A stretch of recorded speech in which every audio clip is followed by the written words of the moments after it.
ஓம் முருகா போற்றி. ஓம் சரவண பவ. என் அன்பு குழந்தையே, உன்னுடைய பிரச்சனையை தீர்க்க இன்று இரவு இந்த திருச்செந்தூர் முருகன் ஏதாவது ஒரு ரூபத்தில் உன்னை தேடி வருவேன். வந்தது நான் என்று நீ கண்டு கொண்டால் உன் கவலை இன்றோடு தீரும். உனக்கு தங்க புதையலே கிடைக்கும் யோகம் உண்டாகும். அந்த தங்க புதையலோடு உனக்கான நல்லது எல்லாம் வரிசையாக நடக்கத் தொடங்கும். சீக்கிரம் தொடு, உனக்கு சீக்கிரமாகவே தங்கப் புதையலை நான் என் அனுமதியின்றி எதுவுமே உன்னை நெருங்க முடியாது. உன்னை திருப்திப்படுத்துவேன். என்னையே நம்பி இருக்கும் உன்னை காப்பதே என்னுடைய வேலை. உன் அப்பா நான் இருக்கும் வரை உன்னை நான் தாங்கிக் கொண்டே இருப்பேன். எந்த சலனமும் பயமும் வேண்டாம் உனக்கு. உன் கஷ்டத்தை நான் தாங்குவேன். நீ நிச்சயமாகவே முன்னேறுவாய். உன் மனதில் எந்த ஒரு பயத்தையும் ஏற்படுத்தி கொள்ளாதே. அப்படி உன் மனதில் பயம் இருந்தால் அதை தூக்கி எறிந்துவிடு. உன்னோடு நான் இருக்கிறேன். எல்லாவற்றையுமே நான் பார்த்து கொள்வேன். பல இரவுகள் நீ தூங்காமல் கழித்தது எல்லாமே எனக்கு தெரியும். எத்தனை இரவுகளை நீ அழுது கொண்டே இருந்தாய், அழுது புலம்பிக் கொண்டே இருந்தாய் என்று. எத்தனை இரவுகளை நீ முழித்திருந்தே கழித்தாய் என்று எனக்கு நன்கு தெரியும். அதனால் கவலைப்படாதே. இந்த நொடி முதலே உன் வாழ்க்கைக்கான நல்ல ஆரம்பம் தொடங்கிவிட்டது. எல்லாம் வெற்றியே. உனக்கு நிறையவே பிரச்சனை இருக்கிறது. எதை சொல்லி எங்கே போய் அழுவது என்று தெரியாமல் நீ தினமும் புலம்பி தவித்து கொண்டிருக்கிறாய். எனக்கென்று யாருமே இல்லையே, நீங்களும் இருக்க மாட்டீர்களா அப்பா என்று என்னிடமே நீ கேட்கிறாய். உனக்கு யார் இல்லை? எல்லோருமே இருக்கிறார்களே. நீதான் அவர்களை புரிந்து கொள்ளவில்லை. யார் என்று சொல்கிறேன் தெரியுமா? அந்த கடவுளை தான் சொல்கிறேன். உனக்காக அம்மாவாக அந்த அம்மன் இருக்கிறார். அப்பாவாக அப்பன் ஈசன் இருக்கிறார். குருவாக நானும் இருக்கிறேன். உனக்காக எல்லோருமே இருக்கும்போது, உனக்காக அந்த கடவுள்களே இருக்கும்போது நீ ஏன் எனக்கு யாருமே இல்லை என்று சொல்கிறாய்? உன் கவலையை போக்க அந்த படைத்த இறைவன் எங்களுக்கு தெரியாதா? உன் பிரச்சனை என்ன என்பது எங்களுக்கு தெரியாதா? உன் பிரச்சனையை கேட்பதற்கு எவரும் இல்லை என்று நீ கவலைப்படாதே. உங்களுக்காக உனக்காக நாங்கள் எல்லோருமே இருக்கிறோம். எந்த பிரச்சனையாக இருந்தாலும் சரி, எங்களிடம் சொல். உடனே நாங்கள் தீர்வு கொடுக்கிறோம். உனக்காக, என்னுடைய குழந்தைகளுக்காக நாங்கள் எது வேண்டுமானாலும் செய்வோம். உன்னை படைத்தது யார் என்று நினைக்கிறாய்? உன்னை படைத்தது நாங்கள்தான். எங்களுக்கு தெரியாதா? நீ எங்கு, எப்போது, எப்படி பிறக்க வேண்டும், யார் வயிற்றில் பிறக்க வேண்டும், யார் உனக்கு அப்பாவாகவும் அம்மாவாகவும் இருக்க வேண்டும் என்று எங்களுக்கு தெரிந்துதான் நான் உன்னை படைத்தேன். நாங்கள் உங்களுக்கு செய்வது எல்லாமே நன்மையாகத்தான் இருக்கும். அதனால்தான் இவர்களுக்கு உன்னை பிள்ளையாக படைத்தேன். இப்போது நடந்தது, இதற்கு முன்பு நடந்தது, இனிமேல் நடக்கப் போவது எல்லாமே எங்களுக்கு தெரிந்துதான் நடக்கிறது என்பதை நீ ஏன் மறந்துவிட்டாய்? உன்னுடைய கவலைகளை பற்றி எங்களுக்கு தெரியாதா? உன்னுடைய பிரச்சனைகள் எல்லாமே தீரும் நேரத்தை நீ நெருங்கிவிட்டாய். நீ இதுவரை அனுபவித்தது பூர்வ ஜென்ம, முந்தைய ஜென்ம கர்மாவின் பலன்தான். மிச்சம் இருந்தது. அது இப்போது முழுவதுமாகவே தீர்ந்துவிட்டது. இன்னும் நான் உனக்கு நிறையவே கொடுக்கப் போகிறோம். அதை பெறுவதற்கு நீ தயாராக இரு. என்ன கஷ்டத்தை கொடுக்கப் போகிறீர்களா என்று தானே நீ கேட்கிறாய்? அவ்வளவு சோதனைகளை நீ தாங்கி இருக்கிறாய். அவ்வளவு பிரச்சனைகளை நீ பார்த்து இருக்கிறாய். கவலைப்படாதே. இனி வருவது உனக்கு பிரச்சனை அல்ல, உனக்கு கவலையும் அல்ல, உனக்கு சந்தோஷம்தான். உன்னுடைய பிரச்சனைகள் எல்லாமே முடிந்து விட்டது. அதற்கு தீர்வும் நீ கண்டுவிட்டாய். இனி நடக்கப் போவது எல்லாமே உனக்கு ஜெயமாகவே இருக்கும், சந்தோஷமாகவே இருக்கும். நீ கேட்டது அனைத்துமே உங்களுக்கு கிடைக்கும். நீ எதிர்பார்த்தபடியே உன்னுடைய வாழ்க்கை நிச்சயமாகவே அமையும். என் வார்த்தையை நம்பு. உன்னை நான் படைத்தேன். பக்தியுடனும் நம்பிக்கையுடனும் விசுவாசத்துடனும் என்னை நோக்கிய வணங்கிய மறுகணமே உன் கண்முன் நான் காட்சி அளிப்பேன். நான் உனக்கு காட்சி தரப்போகிறேன். நான் உன்னை கண்டிக்கிறேன். நீ ஏன் தேவையில்லாத செயல்களையெல்லாம் இழுத்து போட்டுக்கொண்டு செய்து கொண்டிருக்கிறாய்? நான் உனக்கு இப்போதே எச்சரிக்கிறேன். தேவையில்லாத செயல்களை நீ செய்யாதே. நீ கடந்து போனதை நினைத்து இடிந்து போகிறாய். வேண்டாம். நீ அடுத்தவரோடு ஒப்பிட்டு பார்த்து நீ துவண்டு போகிறாய். அதுவும் வேண்டாம். அனைவரையும் திருப்திப்படுத்த நினைத்து உன்னுடைய நிம்மதியை நீ இழந்து கொண்டிருக்கிறாய். அதுவுமே உனக்கு வேண்டாம். நீ தேவையில்லாத இந்த செயல்களையெல்லாம் நீ செய்யாதே. நான் சொல்வது போல செய். நீ சந்தோஷமாகவே இருப்பாய். உன் பாதையில் இனி எல்லாமே வெற்றியாகவே அமையும். நீ எத்தனை துயரங்கள் வந்தாலும் தளர்ந்து போகக்கூடாது. நான் உன் மனதில் ஆழமாக இருக்கும்போது நீ எதற்கும் கலங்கக்கூடாது. நீ மற்றவர்களைப் போல் இல்லாமல் அனைவரது மனதையும் கவரும் அளவிற்கு நீ நடந்து கொள்வாய். யார் எதை கேட்டாலும் தந்துவிடும் நற்குணம் உனக்கு இயற்கையாகவே உண்டு. உன்னை துரத்தியவர் மத்தியில் எதிர்த்து நின்று நீ செயல்படுவாய். உனது துன்பங்கள் மறையப் போகிறது. கர்ம பலன்களிலிருந்து நீ விடுபட போகிறாய். அனைத்துமே மாறப்போகிறது. எதற்காகவும் எந்த சூழ்நிலையிலும் நீ கலங்கக்கூடாது. எவரை கண்டும் நீ அஞ்சக்கூடாது. நீ செயல்படு, சந்தோஷமாக செயல்படு. உன் வெற்றி இலக்கை நோக்கி நீ செயல்பட்டு நீயாக இரு. வேண்டியதை தருவதற்கு நான் இருக்கிறேன் உனக்கு. எதை வேண்டுமானாலும் செய். என் மீது நம்பிக்கை வைத்து முழு முயற்சியோடு செய். என்னுடைய துணை எப்போதுமே உனக்கு உண்டு. மனம் தளராதே. உன் அப்பா நான் இருக்கிறேன். உன்னை அனைத்திலுமிருந்து பாதுகாத்து உன்னை வீழ்த்த நினைத்தவர் மத்தியில் உன்னை பார்த்து வியக்கும்படி நான் செய்கிறேன். நான் உன்னை மறந்து விட்டேன் என்று நினைக்கிறாய். நான் உன்னை மறக்கவே இல்லை. எப்பொழுதும் உனது நினைவுகளை நான் சுமந்து கொண்டே இருக்கிறேன். இருப்பேன். இனியும் இருந்து கொண்டு இருப்பேன். தைரியமாக இரு. மகிழ்ச்சியாக இரு. நான் உனக்கு அள்ளித்தரும் நேரம் இது. உனக்காக அள்ளி கொடுக்கப் போகிறேன். உனக்காகவே. நீ கலங்கக்கூடாது. ஏனே நீ சரணாகதி அடைந்து விட்டாய் அல்லவா? நான் உன்னை நிச்சயமாகவே பாதுகாப்பேன். பொறுமையாக இரு. நீ பெருமைப்படப் போகிறாய். அப்பா நான் உனக்கு துணையாக இருக்கிறேன். ஏதாவது ரூபத்தில் நானே உனக்கு வந்து உதவப் போகின்றேன். உன் தேவைகளை நிறைவேற்றப் போகிறேன். அனைத்தையும் நானே நடத்துகின்றேன் என்று திடமாக நீ நம்பு. எனக்கு நானாகவே செய்கிறேன் என்ற எண்ணத்தை நீ வரவிடாதே. நான் உனக்கு துணையாக இருப்பேன். நீ நடக்கும் பாதையில் முட்கள் இருந்தால் அதை நானே உனக்கு முன்பாகவே சென்று களைத்து விடுகின்றேன். நான் உன்னுடைய வந்து கொண்டிருக்கின்றேன். உன் பின்னால் நான் வந்து கொண்டே இருக்கிறேன். உனக்கு முன்னால் சென்று உன் கால்களை குத்தும் முட்களை நானே எடுத்து விடுகின்றேன். கவலையே படாதே. உனக்கு உதவ ஏதாவது ஒரு ரூபத்தில் உன் அருகில் நான் இருப்பேன். நீ எதற்கும் பயப்படக்கூடாது. உன்னுடைய தேவைகள் எது என்று நீ கருதுகின்றாயோ அதை எல்லாவற்றையுமே நானே நிறைவேற்றி தருகிறேன். நீ செய்ய வேண்டியது எல்லாம் நீ நல்லதையே நினைப்பது மட்டுமே. நல்லதை மட்டுமே செய்ய வேண்டியது. உனக்கு தீமை வந்தாலும் நீ செய்த நன்மை நிச்சயம் உன்னை காப்பாற்றும். அதனால் எப்பொழுதெல்லாம் உனக்கு நேரம் கிடைக்கின்றதோ அப்போதெல்லாம் உன்னால் முடிந்த உதவிகளை, சிறு சிறு உதவிகளை மற்றவர்களுக்கு செய்து வா. அவர்களால் முடியாது, இயலாதவர்களாக பார்த்து நீ உதவி செய். நிச்சயம் உனக்கு பல நன்மைகள் காத்திருக்கும். உன்னுடைய கர்மாக்கள் எல்லாம் ஒழிந்துவிடும். உனக்கு புண்ணியங்கள் சேர்ந்து கொண்டே இருக்கும். உன்னை பற்றி பிறர் நல்லவிதமாகத்தான் நினைக்க வேண்டும் என்பதை நீ விரும்பக்கூடாது. உன்னுடைய இயல்பு எது என்றோ அப்படியே நீ இரு. உன்னுடைய இயல்பிலிருந்து மாறாமல் இரு. படைத்தவன் எனக்கு தெரியும் நீ சிறந்தவன் என்று. நான் உன்னை எப்படி படைத்தேனோ அப்படியே இரு. யாருக்காகவும் உன்னை நீ மாற்றிக்கொள்ள விரும்பாதே. யாருக்காகவும் நீ மாற்றிக்கொள்ள கூடவும் கூடாது. உன்னுடைய அப்பாவின் கட்டளை இது. நன்றாக வாழ்ந்தவன் கெட்டதும் இல்லை, துயரங்கள் எதுவும் நிரந்தரமும் இல்லை. அதனால் உன்னுடைய கஷ்டங்கள், இன்றைய கஷ்டங்கள் நாளையே இன்பமாக மாறும். அதனால் அதை நீ பெரிதாக எடுத்துக்கொண்டு இன்றைய இன்பத்தை நீ தொலைத்து விடாதே. எதுவரை போகட்டுமோ போகட்டும். உனக்கு நான் இருக்கின்றேன். மனம் தளராதே. அனைத்துமே ஒரு நாள் முடிவுக்கு வந்து சேரும். பிரச்சனை என்று இருந்தால் அதற்கு ஒரு தீர்வு என்று இருக்கும் அல்லவா? பயப்படாதே. எல்லாவற்றையும் உருவாக்கியவன் நான் தான். நான் பார்த்து கொள்கிறேன். எதிலும் பொறுமை, எங்கும் பொறுமை. உன்னிடத்தில் அனைத்து நல்ல பண்புகளையும் நான் கொடுப்பேன். உன்னுடைய கர்ம பலனை நான் கழித்து வருவதால் உனக்கு எல்லாமே தாமதமாகிறது. நம்பிக்கையை மட்டும் கைவிட்டு விடாதே. என்னை நம்பு. யார் விட்டாலும் நான் உன்னை கைவிடவே மாட்டேன். உன்னுடைய வாழ்க்கையின் அடுத்த கட்டம் ஆரம்பமாகிவிட்டது. இது மகிழ்ச்சியாக உனக்கு பிடித்த மாதிரி நான் தருகிறேன். நீ எதை வேண்டி என்னிடம் வந்தாயோ அது வரும் அமாவாசைக்குள் உன்னை வந்து சேரும். நீ மகிழ்ச்சியாகவே இருப்பாய்.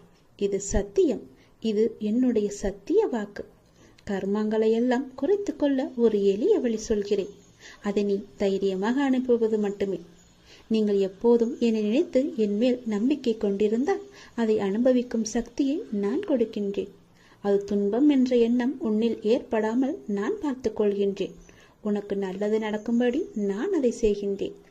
நீ முதலில் பொறாமை என்கின்ற வேண்டாத குணத்தை பொறுத்தவரை நமக்கு எந்த லாபமோ நஷ்டமோ கிடையாது என்பதை நீ அறிந்து கொள்ள வேண்டும். பொறாமை என்பது இன்னொருவருக்கு கிட்டியிருக்கும் லாபமோ அல்லது பலம் கண்டு நமக்கு தாழாமல் ஏற்படும் எண்ணம்தான். வேறு ஒருவருக்கு ஒரு அதிர்ஷ்டமோ செல்வாக்கோ கிட்டிவிட்டால் நம்மால் அதை சகித்து கொள்ள முடியாமல் அவதூறாக பேசுகின்றோம். அவருக்கு நஷ்டம் ஏற்பட்டுவிட்டால் மகிழ்ச்சியும் அடைகின்றோம். இது நல்லதா? அந்த மனிதனின் வளம் பெற்றால் நமக்கு என்ன நஷ்டம் ஏற்பட்டுவிடப் போகிறது? ஆனால் ஜனங்கள் இப்படி சிந்திப்பதில்லையே. அவனுக்கு நலம் கிட்டினால் நாமும் மகிழ்வோம். நமக்கும் நலம் கிட்டியது, நாமும் பாக்கியசாலிகள் என எண்ணுவோமே. அதே நலம் நாமும் பெறுவோம். பெறுவதற்கு முயற்சி செய்து கொண்டே இருப்போம். அதுவே நமது விருப்பமும் தீர்மானமாக இருக்கும் வரை அந்த லட்சியத்தை எளிதாகவே அடைந்து விடலாம். நம்மிடமிருந்து அவன் எதையும் எடுத்து செல்லவில்லையே, ஒன்றும் கிடையாதே. அவனுடைய கர்மாவின் பலனாக அவன் வளம் பெற்றான். அப்படி இருக்க அதை கண்டு நாம் ஏன் பொறாமைப்பட வேண்டும்? ஆகவே முதலில் பொறாமையை வென்று விட வேண்டும். அதை தூக்கி எறிந்து விடு. உனக்கு நெகிய வேண்டியதை நான் செய்கிறேன். உன் வாழ்வின் அடுத்த கட்டம் இந்த நொடி முதல் ஆரம்பமாகிவிட்டது. அமாவாசைக்கு பிறகு உனக்கு எல்லாமே நல்லதாகவே நடக்கும். உனக்கு இப்போது நன்றாக புரிந்திருக்கும். இதுவரை கடினமாக இருந்த முதல் பாகம் இப்போது மகிழ்ச்சியான இரண்டாம் பாகமாக மாறுவதற்கான அறிகுறிகளை நீ உணர்ந்திருப்பாய். அப்படி நீ உணரவில்லை என்றால் நீ வரும் நாட்களில் கண்டிப்பாகவே உணர்வாய். உன் வாழ்வின் அடுத்த கட்டம் மகிழ்வானதாகவே உனக்கு பிடித்த மாதிரியே இருக்கும். நானே அதற்கு பொறுப்பு. உன்னுடைய வாழ்க்கை முடிந்து போகவில்லை. உன் அமாவாசைக்கு பிறகுதான் உன்னுடைய வாழ்க்கையே ஆரம்பிக்கப் போகிறது. அந்த இனிதான வாழ்க்கையை வாழ, நீ சந்தோஷமாக வாழ, நீ நிம்மதியாக வாழ அதை நான் தயார்படுத்தி கொண்டிருக்கின்றேன். வரும் தை அமாவாசை அன்று அது உன் கையில் கிடைக்கும்படி நான் செய்து தருகிறேன். கண்டிப்பாகவே அதில் பல நல்ல நல்ல மகிழ்ச்சியான சந்தோஷங்களை எல்லாம் நான் வைத்திருக்கின்றேன். அதை அனுபவிக்க நீ எப்போதும் போல தயாராக இரு. உனக்கு வெற்றி கிடைக்கும் நேரம் வந்துவிட்டது. மனம் தளராதே. நீ உயரமாக வளர்ந்து ஜோதியை போல ஜொலிக்கப் போகிறாய். சந்தோஷமாக இரு. உனக்கு நிறையவே பிரச்சனை இருக்கிறது. எதை சொல்லி எங்கே போய் அழுவது என்று தெரியாமல் நீ தினமும் புலம்பி தவித்து கொண்டிருக்கிறாய். எனக்கென்று யாருமே இல்லையே, நீங்களும் இருக்க மாட்டீர்களா அப்பா என்று என்னிடமே நீ கேட்கிறாய். உனக்கு யார் இல்லை? எல்லோருமே இருக்கிறார்களே. நீதான் அவர்களை புரிந்து கொள்ளவில்லை. யார் என்று சொல்கிறேன் தெரியுமா? அந்த கடவுளை தான் சொல்கிறேன். உனக்காக அம்மாவாக அந்த அம்மன் இருக்கிறார். அப்பாவாக அப்பன் ஈசன் இருக்கிறார். குருவாக நானும் இருக்கிறேன். உனக்காக எல்லோருமே இருக்கும்போது, உனக்காக அந்த கடவுள்களே இருக்கும்போது நீ ஏன் எனக்கு யாருமே இல்லை என்று சொல்கிறாய்?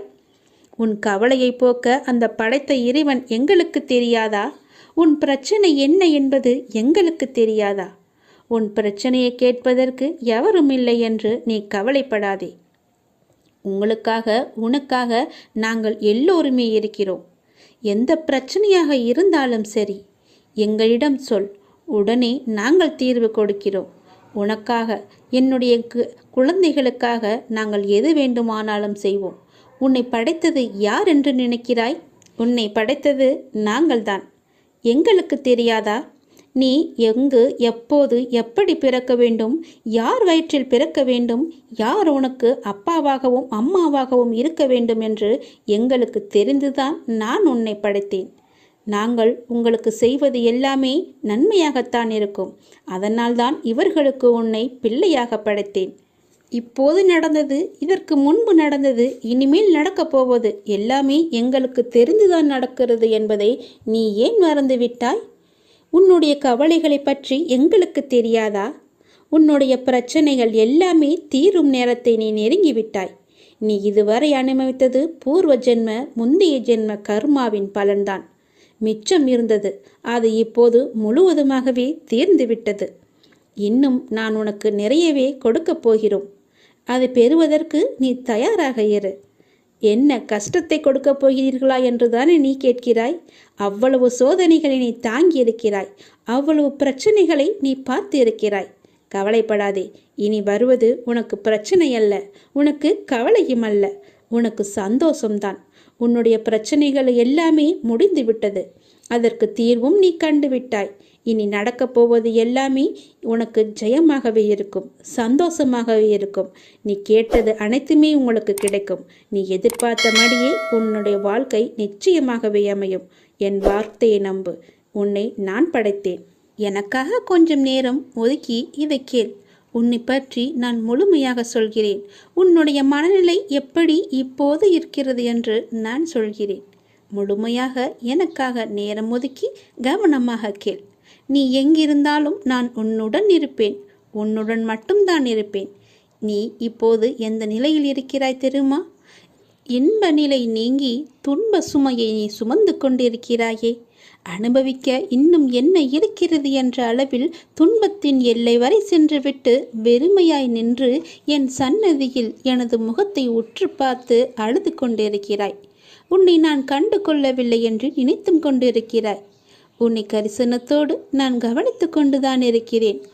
ஒவ்வொரு முறையும் உன்னை தைரியப்படுத்தி கொண்டுதான் வருகிறேன் என்பதை நீ நினைவுபடுத்திக்கொள். நான் உனக்கு ஒன்றும் செய்யவில்லை என்று மட்டும் நினைத்து விடாதே. உனக்கே தெரியாமல் நான் பல விதத்தில் உனக்கு உதவி கொண்டிருக்கிறேன். இன்னும் நீ கடந்து போக வேண்டிய தூரம் கொஞ்சம் மட்டும்தான் இருக்கிறது. அதுவரை எல்லையற்ற பொறுமையோடு நீ காத்திரு. உனக்கு மிகவும் பொறுமை தேவை. தீவிர நம்பிக்கையோடு உனது சுமையின் கணம் தெரியாமல் இருப்பதற்காக எனது நாமத்தை நீ உச்சரித்தபடியே இருக்க வேண்டும். எனது சத்தத்தை உணர்வுள்ள நீ கவனித்து கொண்டு அதன்படி நடந்து கொள். அப்போது உனக்கு ஆறுதல் கிடைக்கும், மன நிம்மதி கிடைக்கும். நீ இப்போது கவலைப்பட்டு கொண்டிருக்கிறாயே, அந்த கவலை உனக்கே தெரியாமல் காணாமல் போய்விடும். இருந்த இடம் தெரியாமல் போய்விடும். நீ எதை பற்றியுமே மனதில் வைத்துக்கொண்டு சஞ்சலப்பட்டு கொண்டிருக்காதே. நான் உன் கூடவே இருக்கிறேன். எது வந்தாலும் நான் பார்த்து கொள்கிறேன். என்னுடைய அருள் நான் உனக்கு தருகிறேன். என் அருள் முழுவதையும் ஆசீர்வாதத்தையும் நான் உனக்கு தருகிறேன். நான் உனக்கு அருள் செய்ய காத்து கொண்டிருக்கிறேன். இப்படியெல்லாம் நான் செய்யும்போது நீ எதற்காக வீணாக கவலைப்பட்டு கொண்டு உன்னை நீயே வருத்தி கொண்டிருக்கிறாய்? வேண்டாம் தங்கமே.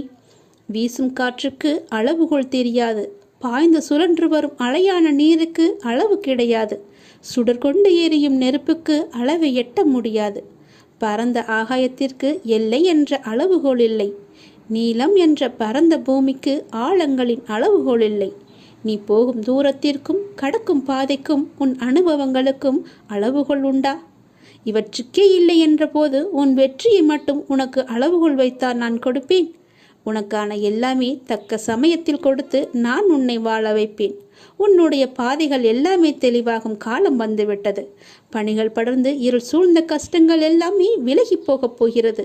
உன் மனம் நொந்து போன விஷயங்கள் எல்லாமே இப்போது உன் மனம் மகிழ்ச்சி அடையும் அளவிற்கு இனிமேல் ஒன்றின் பின் ஒன்றாக நிகழப்போகிறது.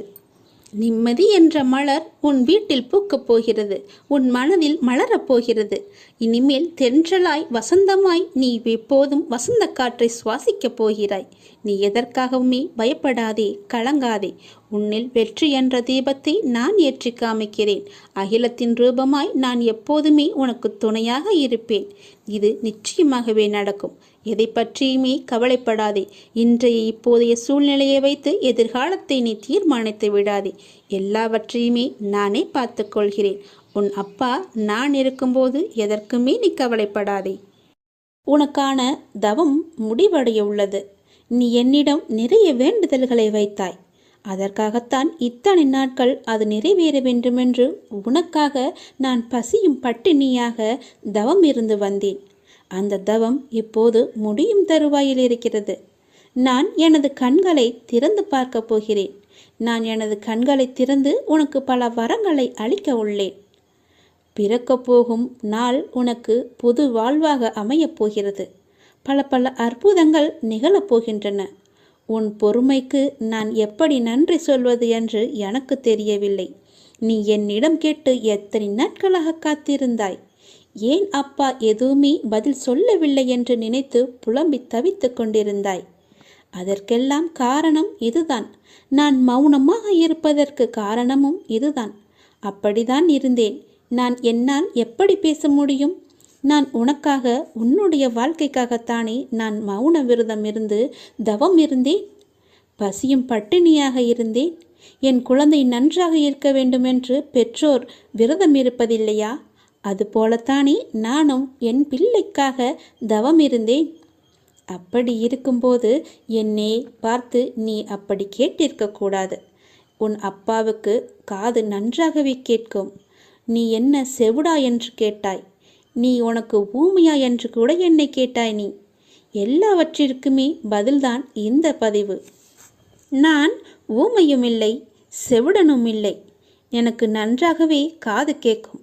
நான் நன்றாகவே பேசுவேன். எல்லாவற்றையுமே நான் பொறுத்து கொண்டு நான் பொறுமையாக இருந்ததற்கு காரணம் உனக்கு நல்லது நடக்க வைப்பதற்காகத்தான். அதற்காகத்தான் இத்தனை நாட்கள் நான் பொறுமையாக இருந்தேன்.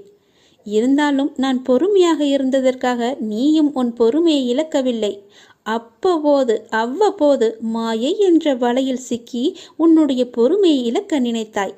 அந்த நேரத்தில்தான் நீ என்னை வசைப்பாடினாய். இருந்தாலும் என் பிள்ளைக்காக நான் என்னுடைய தவத்தை மேற்கொண்டே வந்தேன்.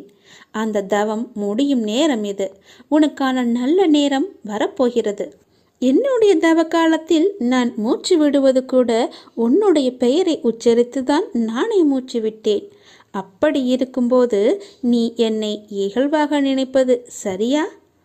பரவாயில்லை குழந்தையே, நீ எனக்காகத்தானே பொறுமையாக இருக்கிறாய். அப்பா நிறைவேற்றுவார் என்றுதானே நீ பொறுமையாகவும் நம்பிக்கையாகவும் இருக்கிறாய். உன்னுடைய பொறுமையை நான் இனி சோதிக்க மாட்டேன். உன்னுடைய நம்பிக்கையை நான் குலைக்க மாட்டேன். என் அப்பனிடம் கேட்டதுபடியே நான் உனக்கு அள்ளித்தரப்போகிறேன். உன் வேண்டுதல் கூடிய விரைவில் நடக்கப் போகிறது.